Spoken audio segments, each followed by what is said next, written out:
su plan de recuperación y asumió el rol de comandante en jefe con el alto mando del Pentágono para discutir la retirada de tropas de combate de Irak.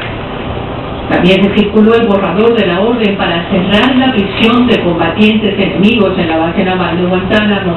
La falta de legalidad de Guantánamo y de los prisioneros que se están manteniendo desde ya muchos años en Guantánamo no da una idea de que respetamos un orden jurídico, y él no va a dejar que eso ocurra. Barack Obama enfatizó su compromiso con el Medio Oriente al hablar por teléfono con los líderes de Israel, de los palestinos, de Egipto y de Jordania. ¿Cuánto tiempo tendrá de luna de miel con el pueblo? Yo difiero de aquellos que piensan que las expectativas de Barack Obama son muy altas. Primero porque la mayoría de norteamericanos son muy conscientes de la profundidad de la crisis económica.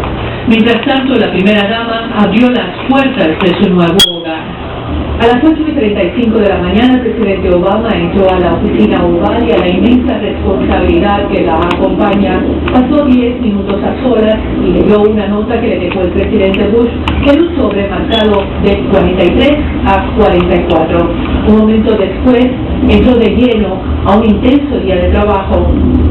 ¿Qué oportunidad tenemos de cambiar a este país?, dijo a sus más altos funcionarios más tarde.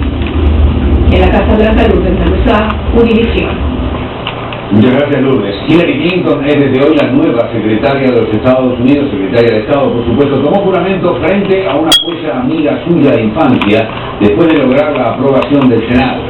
Su aprobación se produjo pese a dudas expuestas por los republicanos sobre si la fundación de caridad de su esposo podría generar potenciales conflictos de interés. La votación terminó 94 a 2.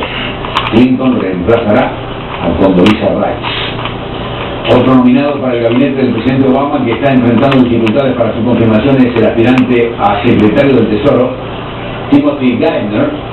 Sus errores en materia de impuestos